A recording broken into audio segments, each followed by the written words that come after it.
राधे राधे बच्चों। बेटा कंटिन्यू करते हैं आपका डाउट सेशन। देखो इस क्वेश्चन में क्या पूछ रहा है बच्चा, कह रहा है 2 इलेक्ट्रिक हीटर्स हैं, ठीक है। 2 इलेक्ट्रिक हीटर्स हैं जिनको रेटिंग दे रखी है P1 और P2 पावर की, ठीक है। वोल्टेज दे रखा है दोनों का V, are connected in series. ये लो, एक ये हीटर है, एक ये हीटर है, वोल्टेज V से जुड़े हैं, कनेक्ट है सीरीज में P1 और P2। तो यहां पर जो करंट आएगा I वो पूरा सेम ही रहेगा, लेकिन पोटेंशियल V1 और V2 होगा, ठीक है। अब हमारे पास ये भी पता है यहाँ रेजिस्टेंस R1 होगा, यहाँ रेजिस्टेंस R2 होगा। P का फॉर्मूला होता है V² अपॉन में R। तो R का P के साथ इनवर्स रिलेशन है। तो अगर मैं आपसे पूछूं कि R पैरेलल कैसे चलता है, तो आपको पता है इनवर्सली ऐड होता है। तो P पैरेलल कैसे ऐड होगा, P1 प्लस P2। और P सीरीज कैसे ऐड होगा, 1/P1 प्लस 1/P2, ठीक है। ये बात समझ में आ गई। इसको और आगे सुलझाना चाहो तो P1 P2 P1 plus P2, तो हमारे पास P सीरीज आ गया। अगर उसने मांगा तो, ये तो मैंने ऐसे ही बता दिया, P सीरीज आ गया P1 P2 bye P1 plus P2। और अगर P पैरेलल मांगे तो P1 plus P2। R series और R पैरेलल आपको पता है, मैं नहीं लिख रहा, ठीक है। करंट सीरीज में सेम रहेगा, पैरेलल में ऐड होगा, पोटेंशियल पैरेलल में ऐड होगा, ठीक है। और अगर इसके और फॉर्मूले देखना चाहो तो इसका पावर का एक फॉर्मूला VI भी होता है और I² R भी हो सकता है। तो ये तीनों में से जो फॉर्मूला लग जाए लगा लेंगे हम। अभी तो हमने पावर की बात कर ली क्योंकि पावर कम देखा है हमने। आगे find the power consumption in this combination, तो वो आएगा आपका ये, पहले का आंसर हो गया। दूसरा, will they consume the same power, नहीं। इन पैरेलल कॉम्बिनेशन, नहीं। ये बेटा क्वेश्चन पढ़ा हुआ है मैंने कभी। कह रहा है क्या वो पैरेलल में भी सेम कंजम्पशन करेंगे। अरे इतना बड़ा बड़ा लिखा तो है, पैरेलल और सीरीज दोनों के फॉर्मूले अलग अलग है, ठीक है। आगे चलते हैं। ये क्वेश्चन मैंने आपको क्लास में कराया था बेटा, भूल गए आप। कह रहा है आर एन एयर बबल, एक मिनट,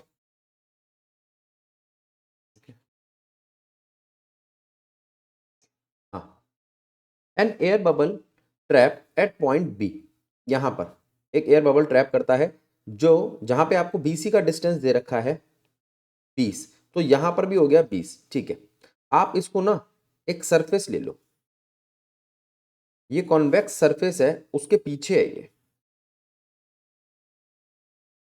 यहां पर इसका सेंटर है जो 40 पर है, यहां पे इसका 20 पॉइंट है, ये आपका U है, जगह ये आपका U है। बाहर कहीं कोई ऑब्जर्वर देख रहा है, ठीक है। अच्छा, ये आपका U1 डेंसर है, ये U2 एयर। देख लेते हैं उसने U1 U2 बताया कि नहीं। हाँ बताया उसने, नहीं बताया तो चेक कर लेंगे हम क्वेश्चन में, ठीक है। Find the nature and position of image, बन जाएगा, कोई दिक्कत नहीं है। फॉर्मूला क्या लगेगा, μ2/V minus μ1/U is equals to μ2 minus μ1/R। R दे रखा है उसने 40, U दे रखा है 20, क्वेश्चन खत्म,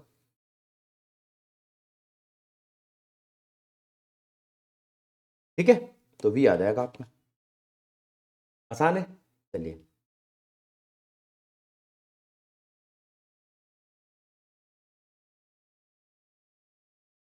find the graph showing variation of scattered particle n with respect to theta. वो ये होता है आपका, यहाँ n पार्टिकल्स है जो स्कैटर्ड कर रहे हैं और ये थीटा है, ठीक है। In GM experiment write two conclusion that you draw from this graph. एक कंक्लूजन तो ये है कि ज्यादातर पार्टिकल सीधे चले जाते हैं, बहुत कम पार्टिकल होते हैं जो डिफ्लेक्ट करते हैं। ये नंबर ऑफ पार्टिकल्स है ना, तो नंबर ऑफ पार्टिकल ज्यादातर तो 0 डिग्री पे, बहुत कम पार्टिकल्स हैं जो डिफ्लेक्ट करते हैं। और कोई 20,000 मतलब 12 से 20,000 के बीच में कोई एक पार्टिकल होता है जो वापस आता है 180 डिग्री पे अपने आप को रिट्रेस करता है अपना path. Obtain the expression for the distance of closest approach. Distance of closest approach का आप फॉर्मूला निकाल सकते हो काइनेटिक एनर्जी और पोटेंशियल एनर्जी को इक्वेट करके। देखो इनिशियली जब वो आ रहा था तो उसके पास काइनेटिक एनर्जी थी 12 mU², ठीक है। फाइनली वो रुक गया, उसी को हम डिस्टेंस ऑफ क्लोजेस्ट अप्रोच कहेंगे। तो वो बन चुकी है फाइनली पोटेंशियल एनर्जी। वो होगी आपकी, यहां पर इलेक्ट्रोस्टैटिक फोर्स लगाऊंगा मैं, तो के चार्ज जो भी पार्टिकल आ रहा है, चार्ज न्यूक्लियस का अपॉन में r²। ये r ही आपका डिस्टेंस ऑफ क्लोजेस्ट अप्रोच बनने वाला है। तो इस इक्वेशन को अगर मैं लगाऊं तो उसके हिसाब से आएगा आपका 12 mU² इज इक्वल्स टू के चार्ज ऑफ अल्फा पार्टिकल होता है 2e charge of nucleus ZE upon में r0 का स्क्वायर। ठीक है, इसको सॉल्व करते हैं तो आपके पास r0 की वैल्यू आ जाती है। काइनेटिक एनर्जी को काइनेटिक एनर्जी रहने दो, के 2ZE² अपॉन में काइनेटिक एनर्जी। ठीक है, इसको सॉल्व कर लेना बेटा, अगर इसमें कोई चीज रह गई हो तो देख लेना। बात समझ में आ गई? मोटे मोटी बात यह है कि काइनेटिक एनर्जी और potential energy, initial kinetic energy final potential energy के बराबर होगी, जिससे आपके r0 की वैल्यू आएगी। r0 की वैल्यू मुझे थोड़ी गड़बड़ लग रही है तो आप देख लेना आगे। Draw a plot of binding energy per nucleon graph, वो ये होता है। यहां आ गए आपके न्यूक्लियन और ये है आपकी बाइंडिंग एनर्जी और ये आपका ग्राफ है 1 के लिए, 2 के लिए, 4 के लिए। 4 वाला हीलियम के लिए है, H12 H11, बहुत बड़ा गैप आ गया हीलियम के बाद। फिर ये थोड़े थोड़े ऐसे ऐसे जाएंगे, जहां जहां इन्हें ऑड नंबर मिलेगा, जैसे हीलियम के बाद आएगा तुम्हारा बेरिलियम, फिर कार्बन, फिर ऑक्सीजन, वहां बढ़ेंगे ये। ठीक है, जब तक Z30 आता है तब तक तो बहुत तेजी से बढ़ेंगे, A30 आता है और A130 170 तक ये पैरेलल हो जाएगा। ये सबसे स्टेबल स्टेज है इसकी। 30 से लेके 170 तक तो ये स्टेबल रहते हैं, उसके बाद ये लाइन थोड़ी सी गिर जाती है, बिल्कुल इतनी तो शार्प नहीं होती, थोड़ी सी गिर जाती है। ठीक है, जहां पर ये पॉइंट आता है, जहां पर मैंने आपको स्टेबिलिटी बताई थी, वो आपका पॉइंट होता है करीब करीब 8.7 मेगा इलेक्ट्रोवोल्ट बाइंडिंग एनर्जी का, और एक पॉइंट आता है आपका 8.8 मेगा इलेक्ट्रोवोल्ट बाइंडिंग एनर्जी का, वो सबसे ऊपर होता है, वो है आयरन का पीक। तो ये तो आपका ग्राफ हो गया। इससे आपने क्या कंक्लूड किया? हमने कंक्लूड ये किया कि यहाँ पर दो चीजें होती है, छोटे छोटे मॉलिक्यूल जो है वो अपने आप को कंबाइन करके बड़ा बनाना चाहते हैं, और जो बड़े बड़े मॉलिक्यूल है वो अपने आप को तोड़ के छोटा बनाना चाहते हैं। जब छोटे छोटे मॉलिक्यूल कंबाइन करते हैं उसे कहते हैं हम फ्यूज करना, और जब बड़ा मॉलिक्यूल छोटे में टूटता है उसे हम कहते हैं फिशन। तो यहाँ पर फिशन और फ्यूजन इस ग्राफ में मुझे मिल गया। ठीक है, explain the energy release in process of nuclear fission, ठीक है, from the above plot graph. ठीक है, right a typical reaction, nuclear reaction. देखो मैं पूरा का पूरा इसका टॉपिक ही दिखा देता हूँ आपको, मॉडर्न फिजिक्स में पढ़ा होगा। देखो इस बात पे ध्यान दे लो आप, कहाँ से चालू करूँ?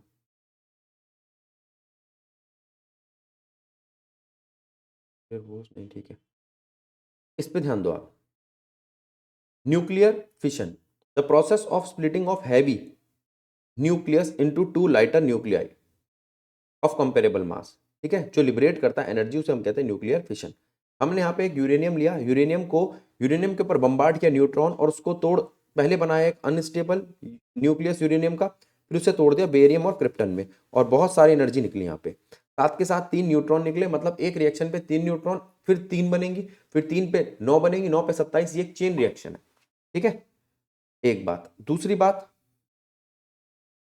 वो कहता है the energy released in uranium का जो फिशन हुआ था इज अबाउट 200 मेगा इलेक्ट्रोवोल्ट, और अगर फ्यूज होता तो इससे भी कई ज्यादा निकलती। ठीक है, the binding energy of compound nuclear must be less than, binding energy जो होती है कंपाउंड न्यूक्लियस की वो must be less than nuclear fission product. पूरा दिख रहा है? नहीं दिख रहा? अब देखो, न्यूक्लियर फिशन प्रोडक्ट। ठीक है, आगे क्रिटिकल साइज, क्रिटिकल साइज वो साइज होता है जिस जो हमें मिनिमम इसका साइज चाहिए, अगर उससे कम लिया तो न्यूक्लियर फिशन स्टार्ट नहीं होगा, उससे ज्यादा लिया तो न्यूक्लियर फिशन स्टार्ट होगा, क्रिटिकल मास भी बोलते हैं इसको। रिप्रोडक्शन फैक्टर, अगर मैं एक ही पैदा करता हूं तो सस्टेन चल रही रिएक्शन, अगर एक से कम पैदा करता हूं तो रिएक्शन रुकने वाली है, और अगर मैं एक से ज्यादा पैदा करता हूं तो न्यूक्लियर फिशन स्ट्रांग चल रही है, तेज चल रही है। ठीक है, आगे चलते हैं। ये न्यूक्लियर रिएक्टर है आपका। न्यूक्लियर रिएक्टर में कंट्रोलिंग रॉड्स होती हैं। ठीक है, यहां एक पूरी शील्ड लगी होती है, जिससे ये शील्डिंग होती है लेड की, जो इसके हार्मफुल जो बीटा रेज निकलती है, गामा रेज निकलती है, वो बाहर ना जा सके। यहाँ फिशन चैम्बर है जहां पर फिशन हो रहा है। ये आपका फ्यूल है, यानी कि यूरेनियम 235, यूरेनियम 238 या प्लूटोनियम। फिर यहां पर हम ठंडा करने के लिए डालते हैं लिक्विड सोडियम, रिएक्शन बहुत गर्म होती है इसलिए, और जो भी ये लिक्विड सोडियम यहाँ से जाता है वो यहाँ पर पड़े पानी को भाप बना देता है और टरबाइन को घुमाता है और हमारे को इलेक्ट्रिसिटी मिलती है।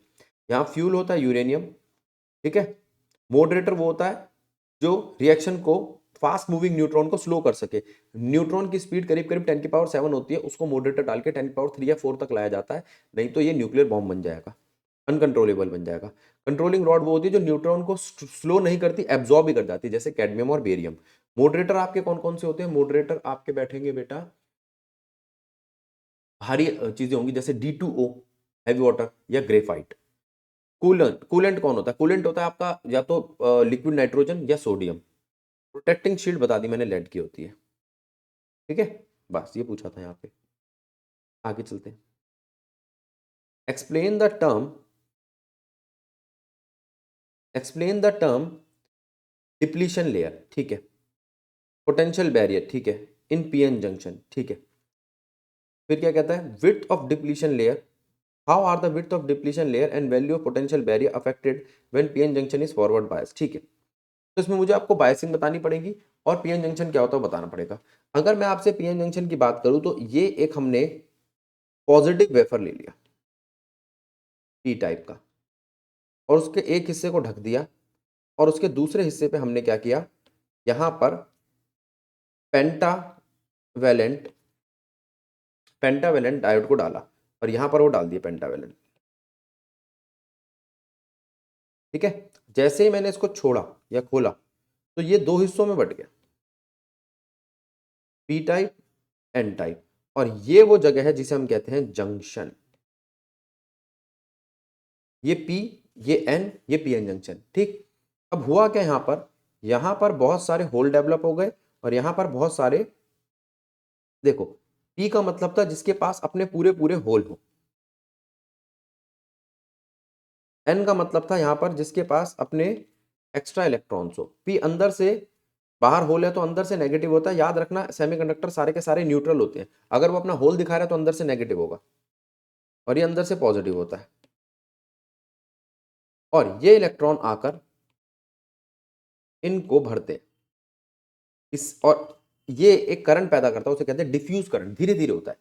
इलेक्ट्रॉन डिफ्यूज करता है होल्स को, और ये स्लो प्रोसेस है, इसलिए हम कहते हैं इसको डिफ्यूज करंट। ठीक है, फिर वो कहता है यहां पर जो बैटरी बनती है इस जंक्शन पे, इस जंक्शन को हम कहते हैं डिप्लीशन लेयर। ये बना आपका डिप्लीशन लेयर, और यहां पर पोटेंशियल में चेंज आ जाता है। एन साइड पोटेंशियल बहुत ज्यादा होता है, पी साइड पोटेंशियल बहुत कम होता है, इसे कहते हैं पोटेंशियल बैरियर। पोटेंशियल बैरियर का मतलब हुआ इसके बाद आगे और इलेक्ट्रॉन इधर से उधर नहीं जा पाएंगे। ठीक है, अब अगर ये इलेक्ट्रॉन जाना चाहेगा तो इतना ज्यादा गैप है कि वो इसको पार नहीं कर पाएगा। वर्क डन लगता है ना, और पोटेंशियल ही आपका वर्क डन है। पोटेंशियल क्या होता है? Work done per unit charge. ठीक है, तो यहां पर आपका पोटेंशियल बैरियर लग गया। अब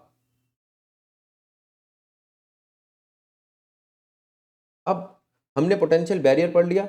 विड्थ ऑफ डिप्लीशन लेयर, जो डिप्लीशन लेयर है उसकी विड्थ किस बात पे डिपेंड करेगी कि कितना हैवीली डोप्ड है ये, इस पे एन और पी कितना ज्यादा है उतनी ही चौड़ी होगी वो विड्थ।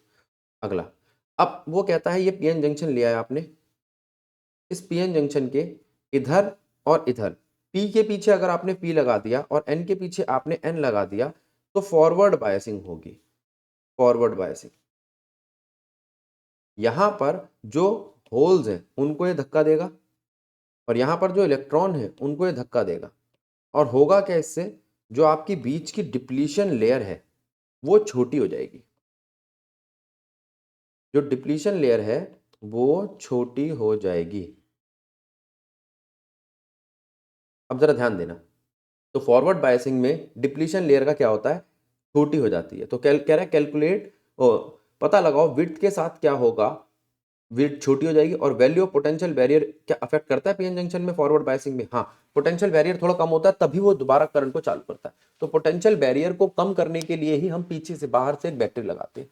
अब जरा ध्यान दो, मान लो मैंने बात करी सिलिकॉन की, तो सिलिकॉन में ये ग्राफ बनता है आपका फॉरवर्ड बायसिंग का। तो ये नी वोल्टेज होती है, ये होती है आपकी नी वोल्टेज। नी वोल्टेज वो वोल्टेज होती है जो पोटेंशियल बैरियर होती है, उससे ज्यादा दिया तो काम करेगा, उससे कम दिया तो काम नहीं करेगा। ठीक है, तो ये नी वोल्टेज पे ध्यान दे लिया। आगे चलते हैं। नी वोल्टेज वो मिनिमम वोल्टेज होती है, यही पोटेंशियल बैरियर होता है जिसको तोड़ के, जिसको कम करके, ठीक है, इसको ओवरकम करके हम बाहर से लगी बैटरी से फॉरवर्ड बायसिंग करते हैं। आगे चलते हैं। ड्रॉ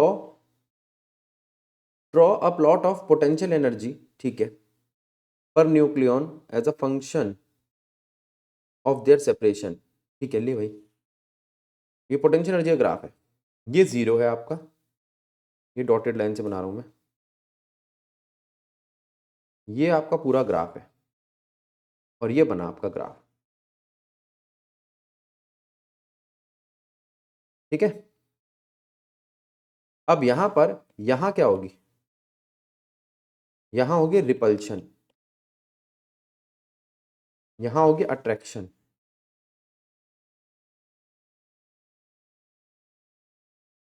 ठीक है, जैसे दो मॉलिक्यूल है और ये एक दूसरे के अंदर घुस रहे हैं, तो ये रिपेल करेंगे। और यहां पर ये सिर्फ टच कर रहे हैं,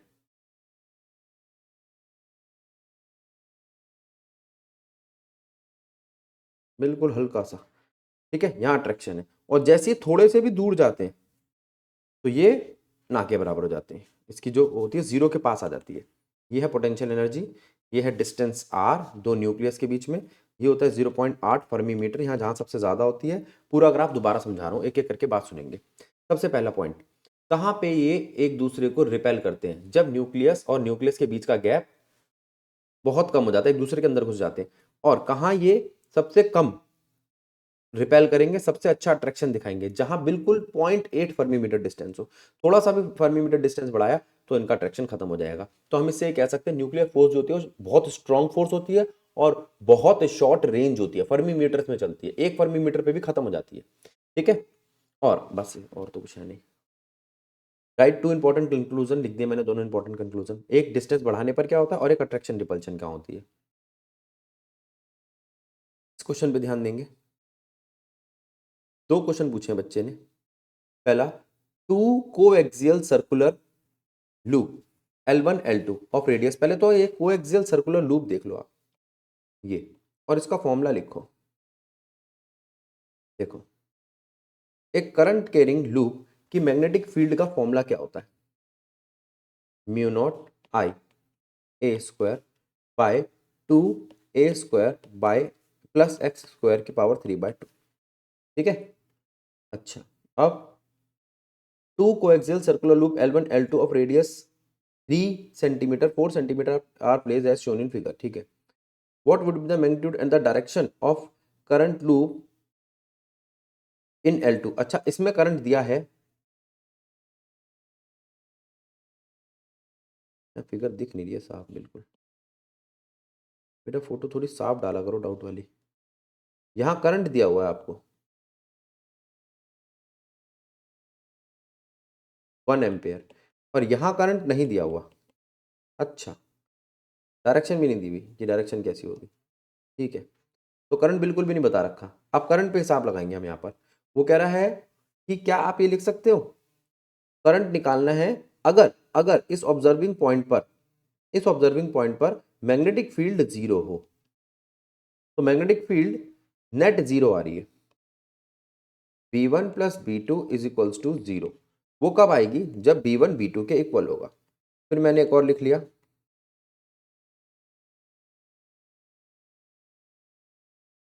यहां पर A और x 1 है, यहाँ पर a और x 2 है। क्या क्या बता देता हूँ, यहाँ पर I1 है, यहाँ I2 है, ठीक है। म्यू से म्यू कट जाएगा, 2 से 2 कट जाएगा। अगर आपको I2 लाना है तो आपके पास सारी चीज़ दे रखी है, दिखाता हूँ मैं। A1 कितना है 3 सेंटीमीटर, A2 कितना है 4 सेंटीमीटर। वैसे ही आपका डिस्टेंस 1, x1 है 4 और x2 है 3, ये रखते ही आपके पास क्वेश्चन आ जाएगा। तो b1 और b2 को इक्वेट करना था और b1 का एक आपको फॉर्मूला याद रखना था, mu naught I A square divide by 2 bracket में ए स्क्वायर प्लस एक्स स्क्वायर की पावर 3/2। बच्चे ज्यादातर ये भूल जाते हैं, कृपया करके इसको ध्यान रख लेना। दूसरा क्वेश्चन कहता है दो आइडेंटिकल लूप्स हैं, ठीक है, दोनों का रेडियस 5 है, ठीक है, परपेंडिकुलर टू, ठीक है, एक दूसरे के साथ इस सेटअप पे रखेंगे, एक दूसरे के साथ परपेंडिकुलर है, जैसे फिगर में दिखा रखा है। Find the magnitude in the direction of the magnitude, ठीक है, कॉमन सेट, ठीक है। एक में 3 एम्पेयर, एक में 4 एम्पेयर, ये आसान क्वेश्चन है। कहता है दो लूप है, एक दो, इससे एक मैग्नेटिक फील्ड पैदा होगी, इससे एक मैग्नेटिक फील्ड पैदा होगी। सिंपल सर्कुलर लूप है तो b1 का फॉर्मूला आएगा म्यू नॉट I1 अपॉन में 2 पाई आर। ऐसे ही b2 का फॉर्मूला आएगा mu naught I1 I2 upon में 2 पाई आर।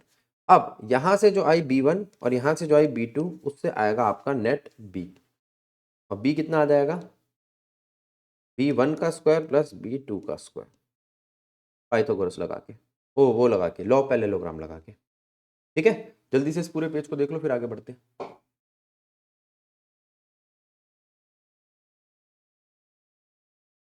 चलिए, 2 पैरेलल प्लेट कैपेसिटर है, एक है एक्स एक है वाई। दो पैरेलल प्लेट कैपेसिटर है एक्स और Y, have the same area, ठीक है, दोनों का एरिया सेम है, सेपरेशन सेम है। अच्छा, इन दोनों का ही एरिया सेम है और डी सेपरेशन सेम है। एक में भरा हुआ है ई आर और एक में कुछ नहीं, ठीक है, हो गया काम। एक कैपेसिटर है ये है C1 है epsilon naught A by D. एक कैपेसिटर है ये है C2, ये है ई आर मल्टीप्लाई में epsilon naught A by D. तो C2 असलियत में जो CR है वो 4 है, 4C1 है, और इसको मैंने C1 को C लिख दिया, हो गया काम। अगर मैं इनका C सीरीज निकालना चाहूँ तो वो होगा 1/CS equals to 1/C plus 1/4C निकल जाएगा। देखते हैं वो क्या मांग रहा है हमसे।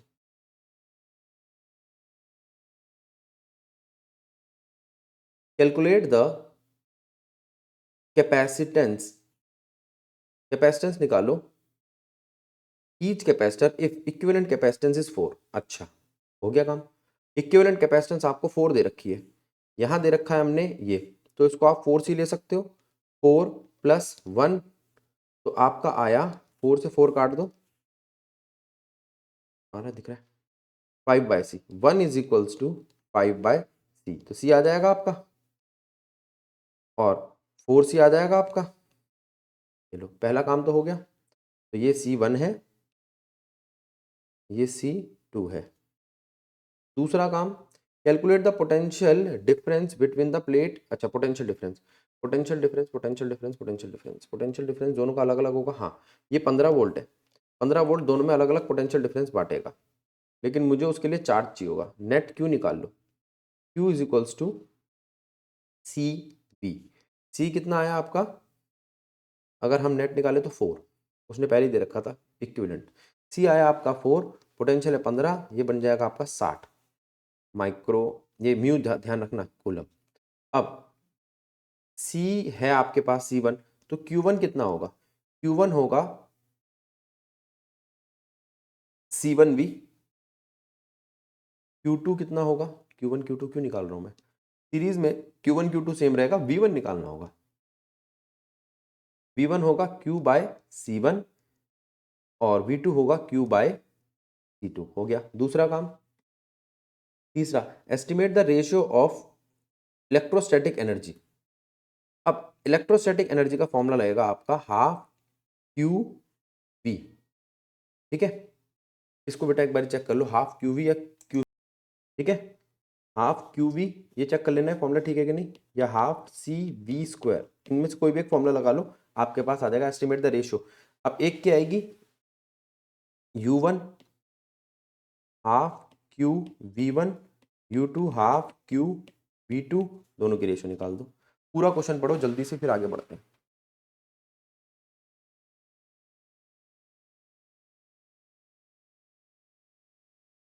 चलिए,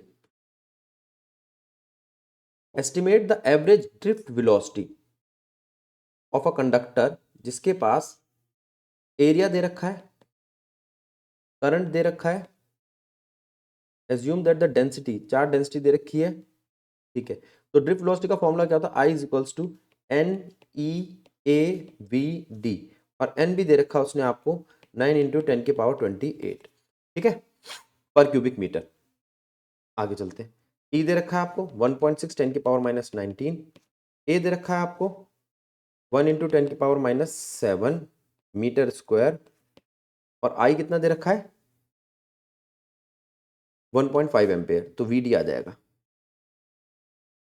वी डी नहीं दे रखा, वी डी आ जाएगा। देखो, अब देखो थोड़ा इसको स्क्रीन को, ये लो, आगे चलते हैं। दो मोनोक्रोमेटिक वेव्स हैं, दो मोनोक्रोमेटिक वेव्स जिनका डिस्प्लेसमेंट y1 और y2 दे रखा है, ठीक है। Phase difference of two wave, 5 phase difference है, शो दैट द रिजल्टेंट जो होगा वो ये होगा 4I0। अच्छा ठीक है, करते हैं। देखो भैया, ये मैंने आपको कराया था क्लास में, इसके लिए हम करेंगे क्या, और यहाँ पर I0 है I², ठीक है। आपको एक इक्वेशन दे रखी है y1, एक दे रखी है y2, a cos omega t और a cos omega t plus 5, दोनों में फेज डिफरेंस है, ठीक है। तो आपका रिजल्टेंट क्या आएगा? रिजल्टेंट आएगा a² plus b² plus 2ab cos 5, ठीक है। इस एक्सप्रेशन को नहीं निकालना, निकालना ये है कि इससे वो क्या बनेगा। तो आप I0 को a² की जगह रख सकते हो, तो IR क्या आएगा आपका? I resultant is equals to I0 square की जगह रख रहा हूँ ना, प्लस I0 प्लस 2√I0, 2 भी इधर ही लिख ले, 2√I0 I0 cos 5। अगर मैं इन दोनों में को देखूं तो ये बनेंगे 2I0 plus 2I0 cos 5, 2I0 common लिया, 1 प्लस cos 5, यह आपका IR बन जाएगा। तो IR क्या आएगा आपका? 1 प्लस cos 5 को आप लिख सकते हो cos स्क्वायर 5/2, ठीक है, 2 cos स्क्वायर 5/2, तो 4I0 cos स्क्वायर 5/2, यही मांग रहा था वो आपसे, ठीक है। जरा इसको चेक करो, चलें आगे। 2 फॉर्म सोलेनोइड, इसको कराते हैं अब इसके बाद। 1 2 3 क्वेश्चन रह गए बेटा, मैं और तुम्हारे क्वेश्चन काट के अगली वीडियो बनाता हूँ। चलो इसको देखो फटाफट से, तब तक के लिए राधे राधे।